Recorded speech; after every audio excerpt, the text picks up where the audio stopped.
Nama lengkap Fernando da Cruz. Saya pada saat itu saya dari Timor Leste mengungsi di sini, saya 4 sabuk ungu.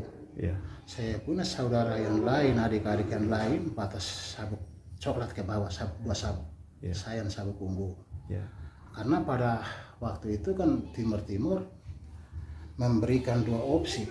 Jadi yang lebih banyak yang sama dengan guru saya, pro kepada Prokem, saya dukung Prokem, sekarang mereka di Timur.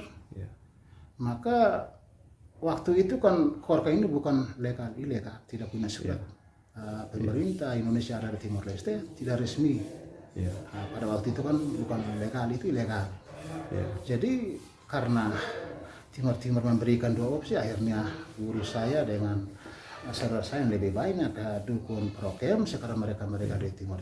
Setelah itu mau resmi Korka di Timor Leste tahun 2002 baru pemerintah Timor Leste resmi di sana. Jadi saya dengan belasan orang saya yang mengungsi ke Indonesia karena pada saat itu saya pro kepada Merah Putih mengungsi di sini. Maka saya buka Korka bukan Korka Timor Leste, Korka Indonesia, karena saya adalah anak bangsa Indonesia. Itu saya buka adalah Korka Indonesia. Artinya Tiu boleh dikatakan mendirikan Korka Indonesia. Ya. Oke. Baik Tiu tadi bercerita tentang Timor Leste. Artinya bahwa tahu Korka itu sejak masih di Timor Leste. Kenal bergabung dengan Korka sejak masih di Timor Leste. Bisa diceritakan Timor Leste itu seperti apa sehingga Tiu bergabung ke Korka? Dan Korka waktu itu seperti apa? Korka pada waktu itu, Korka itu latihan sembunyi di hutan. Saya juga tidak tahu. Saya masuk di situ, saya punya kakak dong, 5 orang sudah sabuk hijau. Saya polos saya sendiri. Mereka sudah 5 orang sudah sabuk hijau semua. Habis itu saya bergabung, saya latihan di situ. Latihan mau masuk 9 bulan. Pada waktu itu kan latihan itu bukan dalam 1 minggu, 2, 3 kali, tidak. Setiap hari. Pada waktu itu dia punya aturan kalau kita mau naik sabuk hijau, kita harus latihan setiap hari harus pas 9 bulan baru kita naik sabuk hijau. Nah, begitu saya naik tinggal 1-2 minggu saya pengesahan jadi sabuk hijau. Habis guru bilang begini, siapa yang berani angkat tangan supaya sparring bebas sama saya, lawan saya, sparring bebas. Habis kakak 5 orang itu takut karena kita lawan guru itu berbahaya. Tapi saya belum pengesahan sabuk hijau, saya masih polos. Akhirnya saya angkat tangan, tapi saya tidak sadar. Saya angkat tangan, saya melawan guru. Pada waktu itu guru memberikan jurus itu dari jurus pandir, itu bahasanya jurus benso. Itu satu dengan jurus perempuan. Maka itu guru saya, sparring dengan guru saya pakai jurus perempuan. Akhirnya saya tangkap dia punya kaki, terus dia strap 2 jari itu ke bawah, dia sangkut saya punya kaki, tangan itu patah. Terus dia sangkut saya punya kaki itu patah. Habis itu dia suruh mereka kasih tiru saya di pinggir itu lapangan, mereka latihan terus. Jadi guru saya suruh saya punya kakak yang nama Bernardo, dia beli lilin 1 batang di kota Ainaru. Pada saat itu lilin 1 batang masih 50 perak. Itu bahwa datang kakak guru itu masuk di lapangan, dia hanya angkat lilin ke atas, dia omong apakah itu saya juga tidak tahu dan saya tidak dengar. Habis itu dia datang, dia bilang, itu saya serang sama kamu untuk nanti kau obati kaki kamu itu, kau bisa berobat kau punya kaki itu. Sudah, saya juga emosi sekali. Saya bilang, saya tidak pernah lihat kayak lilin pakai dengan air putih bisa berobat, kita bagaimana ini? Saya kan begitu. Saya emosi karena pada waktu itu biasa orang berobat itu orang dukung pakai akar-akar. Tapi ini tiba-tiba kasih lilin ini, kasih mantra sama saya, kamu 2 pakai cara seperti ini dengan air putih supaya kamu kasih salib di kaki patah itu. Dan memang berhasil. Itu memang berhasil. Tapi begitu saya datang, langsung mama saya anak pertama. Jadi mama lihat saya, mama langsung menangis. Siapa yang buat kau punya kaki itu patah begitu? Pada waktu itu kami latihan, kami sumpah, biar istri pun kami tidak kasih tahu. Oh ya. Nah, tidak boleh kasih tahu. Kenapa kau punya kaki patah? Saya bilang, saya ambil pasir. Jadi saya injak di batu itu licin, baru saya jatuh, saya punya kaki patah. Begitu. Akhirnya sudah saya sampai jam 7, saya suruh mama ambil air 1 gelas. Jadi saya berlutut, saya pakai satu saja. Mama, saya punya kaki yang patah ini patah begini, saya pakainya untuk berlutut. Saya berdoa. Berdoa itu habis, sudah. Saya pakai air itu, saya minum, saya kasih salib keliling yang patah-patah ini. Sudah sampai jam 12. Dia sudah sembuh, sudah kembali semula. Itu tidak rasa apapun, sedikit pun tidak ada. Yeah. Tidak ada. Maka itu sudah sampai 2 minggu itu lengkap. Sudah saya pengesahan jadi sabuk hijau. Sudah. Yeah. Saya langsung pakai itu, langsung berobat orang sampai sekarang. Oh iya. Tapi saya berobat orang, saya tidak pernah minta Iya. uang dari orang yang sakit.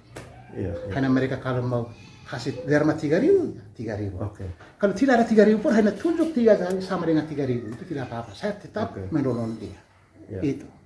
Pada Baik, waktu itu. itu di masih timur-timur, dan timur-timur masih bagian dari Indonesia waktu itu. Ya, masih Di Ainaro tahun berapa itu kira-kira itu? itu tahun 1992, belum masuk ke 93. Itu belum. Tahun 92. 1992. Ya, itu itu. Tio mulai bergabung dengan Korka ini. Ya itu. Itu kan saya beberapa tahun juga begitu sampai 1992 Oke. itu saya sudah sabuk hijau. Itu. Sabuk hijau itu sabuk pertama. Iya, dalam sabuk pertama. Itu ada berapa? 7 sabuk, 7 tingkatan sabuk. Iya, Hijau. sabuk hijau, coklat, hitam, ungu, merah, putih, kuning. Kuning itu adalah sabuk terakhir. Itu tertinggi. untuk guru. Oke. Dan waktu di Ainaro tahun 92 waktu Tio bergabung itu, guru itu sudah punya berapa orang murid untuk Ainaro itu? Itu Tio masuk, pada waktu kira-kira. saya masuk itu, saya masih ingat itu, saya sudah masuk di situ. Yang guru punya murid itu sudah 5 orang yang sabuk hijau. Berarti Tio boleh dikatakan termasuk murid-murid pertama. Yang kedua, sebutan kedua. Angkatan kedua. Dari 5 orang itu. Angkatan kedua. Yang angkatan pertama yang 5 orang 5 orang itu. Yang Tio mereka punya angkatan berapa orang? Itu kami di situ hanya 2 orang saja. 2 orang. Yang nama Markus. Iya. Sekarang dia sabuk coklat. Oke. Tio ingat tidak setelah 92 Tio bergabung, setelah itu di Ainaro. Iya. Lalu dia mulai berkembang ke wilayah lain, ke kabupaten lain di timur-timur itu seperti apa? Ke wilayah mana saja? Ada berapa kabupaten yang? Itu begini. Hanya di Kabupaten Ainaro kita bisa Itu belum diakui pemerintah Indonesia. tidak diakui. Hanya izin dari Pak Dandim saja. Izin dari untuk dapat izin dari Pak Dandim itu seperti apa? Tio cerita sedikit. Kan itu kan begini. Kan dapat izin dari Pak Dandim ini kan begini. Ya. Karena pertama kami rapat di hutan. Jadi guru mengatakan bahwa siapalah yang berani angkat tangan supaya dari tentara atau polisi tangkap kita, supaya kita punya Korka ini bisa buka di publik. Itu. Oh, jadi biarkan diri ditangkap dulu. Ya, kita harus serahkan Kan ada diri trik dulu. begitu. Serahkan diri dulu. Ya. Serahkan diri. Ya. Maka itu kami kan lewat dari rapat. Pada saat itu saya angkat tangan. Serahkan diri saya untuk tentara polisi tangkap saya. Itu tangkap saya. Dan betul, Tio ditangkap. Iya, saya ditangkap. Saya tangkap, bawa ke kota. Pertama bawa ke Polres. Habis itu Polres suruh, pada waktu itu kan yang kuasa kan daerah rawan tuh, yang kuasa kan Tentara. TNI. Jadi bawa ke Kodim. Kodim. Nah, pada waktu itu Pak Dandim juga, Pak Marsiano, itu orang Katolik. Nah, itu habis patahin. Dari dari intel bilang, Bapak, dia itu orang dukun. Karena pada waktu itu kan mungkin kurang bahasa bilang tinggal orang tidak sebut, karena semua itu arah ke dukun. Arah ke dukun. Jadi bilang dia dukun, tapi pada saat kalau dia menolong orang, dia minta uang berapa. Maka mereka bilang, Pak Komandan, dia hanya minta 3.000 rupiah. Kalau tidak ada 3.000 pun hanya tunjuk 3 jari sama dengan 3.000 rupiah. Itu. Maka Dandim langsung bilang, itu berarti dia punya orang punya barang itu barang bagus. Maka Dandim tanya sama saya, kamu latihan di mana? Saya bilang, kami latihan di hutan. Kamu punya guru itu nama siapa? Saya bilang, saya punya guru nama Naimuri. Saya tidak panggil Bow, saya panggil Naimuri saja. Itu bilang, kalau begitu besok hari Rabu kamu datang di sini, habis apel kamu tunggu, kamu duluan, saya dengan anggota ikut di belakang kamu, supaya kamu tunjukkan latihan kamu itu di mana, di tempatnya di mana. Akhirnya Dandim dengan saya, Dandim dengan Oto, saya jalan saya lari duluan. Jadi di sungai di situ, sungai itu nama Sungai Maumali. Kami kan latih itu dekat di sungai itu. Jadi Oto Dandim parkir di situ. Dandim dengan stafron dengan saya masuk ke hutan itu pohon kopi itu. Jadi Dandim masuk di situ, ada guru saya dengan saya punya saudara kakak dong itu bersihkan lapangan itu, latihan itu. Jadi Pak Dandim bilang begini, yang guru itu siapa? Jadi guru saya angkat tangan, saya adalah gurunya. Nah, jadi Pak Dandim bicara sama Pak guru saya bilang begini, Amori, sekarang kau tidak boleh latihan ilegal lagi. Kau sekarang buka umum di belakang SMP Negeri 2. Di Ainaru, lapangan tidak Ainaru. Buka di belakang SMP Negeri 2. Begitu kami datang di situ, kami latihan. Jadi saya sabuk hijau, salon coklat, kakak 3 orang, salon sabuk hitam. Nah, jadi terpaksa karena kita mau buat atraksi, saya terpaksa saya ikat sabuk coklat untuk tampilkan jurus coklat. Kakak saya berapa orang itu salon hitam itu, walaupun sabuk itu belum sahkan, hanya zahid saja, maka terpaksa ikat itu sabuk hitam itu untuk buat atraksi jurus hitam. Nah, itu kakak yang nama Bapak Lo ini orang kilo dari guru, dia ikat lagi sabuk hijau untuk buat jurus hijau di lapangan umum Ainar. Ya, untuk memperkenalkan kepada publik. kepada publik supaya orang bisa tahu bahwa Korka itu dia punya jurus dan senamen ini. Ya. Nah, begitu. Dan itu dilakukan. Ya. Masih tahun 92. 92 mau masuk tahun 93. Masuk 93. Itu. Dan sejak atraksi itu selesai, Korka mulai latihan di tempat terbuka, di tempat umum. Nah, tapi itu mulai tersebar sudah atau tersebar, tapi begitu Bapak. Kalau hanya di Ainaru saja, di Kecamatan Ainaru, walaupun satu kabupaten, tapi kita kalau buka di Kecamatan Maubisi, kita latihan di hutan sembunyi. Kita latihan terbuka yang di Kecamatan Haturu, di dekat di Koramil. Di lapangan itu dekat di Koramil. Koramil memberikan izin kita bisa buka di situ. Tapi kalau di Maubisi itu kita buka di hutan, tidak boleh buka di publik, itu tidak boleh pada waktu itu. Apalagi di Dili. Itu berbahaya, apalagi di kabupaten lain tidak bisa. Itu tidak bisa. Dan dari tahun 92 ke 3 akhirnya Korka itu mulai besar di timur waktu itu Kita kalau dari saya tahu dan saya lihat hanya anggota yang lebih banyak Korka itu banyak itu hanya di Kabupaten Ainaru saja. Kalau seperti di Ailiu tidak ada. Di Ainaru ada, tapi kita bisa hitung dengan jari saja. Karena di latihan sembunyi kita hitung dengan jari. Di Kecamatan Sane Manupahi juga sama. Nah, kalau di Kecamatan Manututu juga sama. Kalau di Baukau Nospal itu anggota Korka belum ada. Karena mau cerita tadi bahwa tidak ada izin, hanya berdasarkan izin dari Pak Dandim tadi. Waktu itu kan pemerintah tidak resmi, pemerintah Indonesia tidak resmi. Indonesia belum mengizinkan. Belum. Korka ada di Timur Leste juga waktu itu. Karena Timur karena 1999 Timur itu memberikan 2 opsi kepada rakyat Timur. Akhirnya guru dengan saudara yang lebih banyak, Korka yang lebih banyak, dukung program mereka. Kemerdekaan. Dukung mereka. Maka mereka di Timur Leste 2002 baru pemerintah Timor Leste resmi. Kalau zaman pemerintah Indonesia masih ada Timor Leste, tidak resmi, ilegal, tidak resmi. Dan di Indonesia, Mang Bernardo dengan beberapa teman mulai kumpul kembali untuk latihan lagi atau seperti apa, Mang? Kan begini, pada waktu itu kan begini, karena adik-adik saya kan batas coklat ke bawah, Begitu saya buka Korka, tanpa saya koordinasi dengan mereka. Saya buka Korka, tanpa koordinasi dengan mereka. Mau Bernardo mulai di mana? Saya mulai pertama itu di Kada, di Transkada.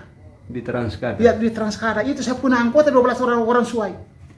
Itu sudah memang anggota baru atau Itu anggota baru. Maka baru itu mulai dari nol dengan dari mereka nol. Dari nol itu anggota 12 orang. Maka itu tulis di sini SKSK sama dengan saya juga. SKSK. SK itu kan silat kampung setia kawan. Karena silat Korka kampung. ini SK. Nah, itu silat kampung setia kawan. Kalau Korka itu sendiri dia artinya apa mau? Kalau Korka itu sendiri kemana Kuan Rai Klaran. Nama panjang dari situ. Korka itu. Kemana Kuan Rai Klaran. Ya itu. Oke. Ya. Kita kembali ke Mang Bernardo mulai di Kada, di Transkada dengan 12 murid yang masih mulai dari nol ya. Iya. Masih mulai dari nol. Itu tahun berapa mau mulai? 2001 saya buka di situ tanpa orang bantu saya, tidak ada. Karena kita latihan malam. Hanya mau modal, saya sendiri. Modal ilmu yang mau dapat dari Timor sampai sabuk tingkat ke-4. Sabuk ungu. Dan itu mulai berjalan ya Mam? Iya. 2001. Dan itu ada suka duka, ada apa? Mau mulai seperti apa? Terus ada tambahan murid atau tidak? Bisa mau ceritakan? Nah, itu kan dari 12 orang itu saya buka, saya latih mereka. Kita kalau latih satu senam atau satu jurus karena malam. Jadi kita satu kali mereka pasang karena orang baru latihan. Ya. Jadi kita harus berhenti, kita harus perbaiki dari belakang sampai di depan. Kapan satu jurus selesai dan kapan satu senam selesai? Susah, karena tidak ada orang yang bantu saya. Ya. Saya sendiri. Ya. Setelah itu saya buka itu, mereka sudah sampai senam 15 jurus 15. Saya panggil saya punya adik satu nama A1. Yang dia sabuk coklat. Kami dua satu desa Solo. Itu dia bantu saya dengan satu nama Pak Belto.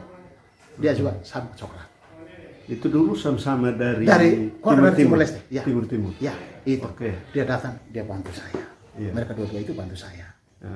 Habis itu 12 orang itu, langsung saya pengesahan mereka sudah buka sayap. Pengesahan di sini. Pengesahan di Tubaki. Waktu itu kan saya tinggal di Tubaki. Saya tinggal di Tubaki. Pengesahan di situ. Iya. Karena saya pengesahan di situ, saya langsung pengesahan mereka. 12 orang itu. Maka 12 orang itu saya memberikan tanggung jawab harus buka sayap. Mereka minta maaf, Mau 12 orang itu masih ada semua sampai sekarang. Masih ada, tapi ada sudah yang tersebar. Ya, ada yang berapa? 2 orang sudah kembali ke Timor Leste.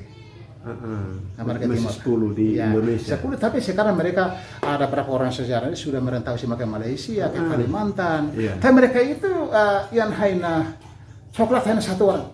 Anak yang saya latih 2001 itu hanya 1 orang yang sabuk coklat.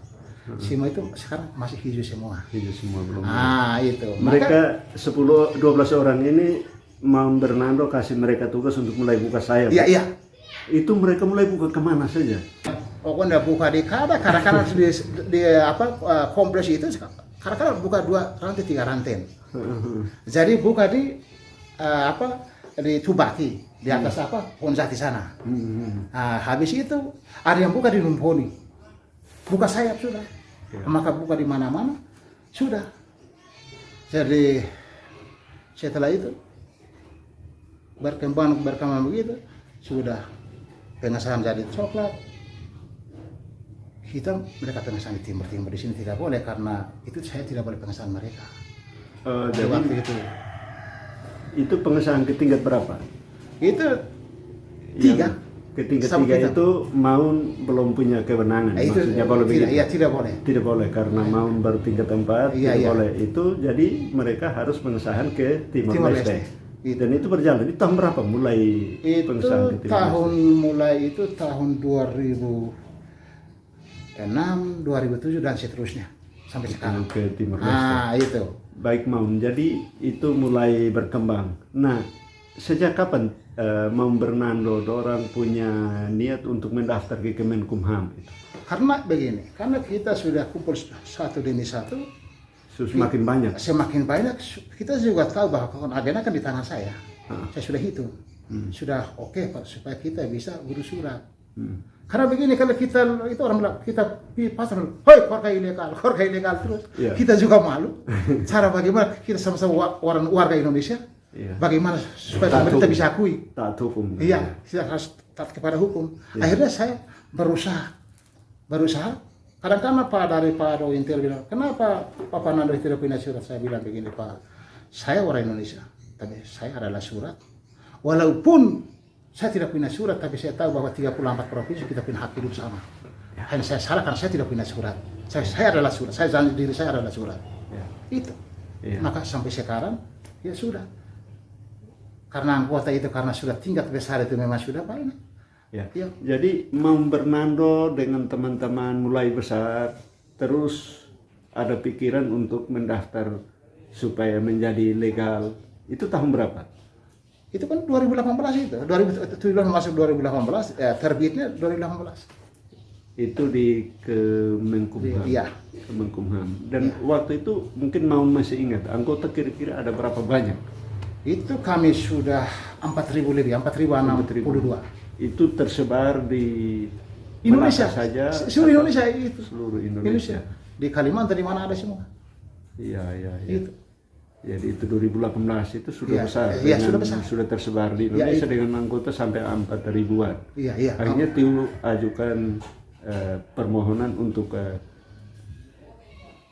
bikin legalnya dan disetujui tahun 2018. 18. Ya. Dan itu setelah itu keluar pun, apakah Maun masih melakukan pengesahan untuk tingkat yang Maun tidak bisa di sini, masih ke Timor Leste? Kali itu kan mereka kalau mau naik tingkat besar ya jelasnya di situ tidak bisa. Kalau itu di sini kan tidak bisa. Itu saja sampai sekarang. Oke. Dan setelah izin itu keluar, apakah misalnya ada apa di izin itu kan pasti mulai dari aktanya.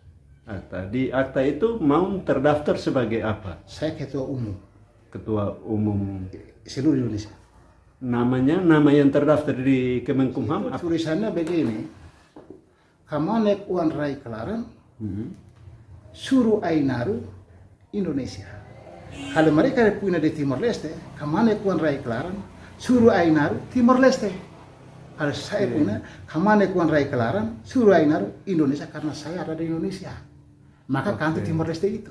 Dan waktu Maun urus legal di Kemenkumham, ada diskusi juga dengan saudara-saudara di Timor Leste, ya? Maksudnya ada, oh ini kami mau bikin legal di Indonesia. Pada waktu itu saya koordinasi dengan guru, akhirnya guru juga percaya bahwa itu saya adalah anggota guru, dan saya juga percaya itu adalah guru saya. Ya. Akhirnya tidak saling curiga. Ya, mau katakan bahwa di dalam diri Maun itu ada surat. Ya itu kan guru saya begitu. Saya bilang, guru, saya buka korka di sana, tapi nama saya. Karena saya orang Indonesia, kalau guru pun nama yang tercatat di akta notaris atau SK Menteri, pasti pemerintah tidak mau. Karena saya orang Indonesia, maka nama saya yang terdaftar. Guru juga bilang, oke, karena kamu orang Indonesia, ya pasti begitu. Habis itu saya datang, sudah, saya langsung urus langsung nama saya. Pertama kan saya urus mau tulis catat itu nama guru saya di dalam akta notaris itu. Tapi dari akta notaris yang buat akta notaris tidak mau. Bila itu Pak itu tidak boleh, karena Pak Pina Guru ada di Timor Leste, tidak boleh. Tidak mungkin ada masalah di sini kita mau panggil Pak Pina Guru datang bertanggung jawab di Indonesia, kan tidak mungkin. Kalau Pak yang cari guru sekarang, ini hari pun saya buat akta notaris untuk Pak Nando.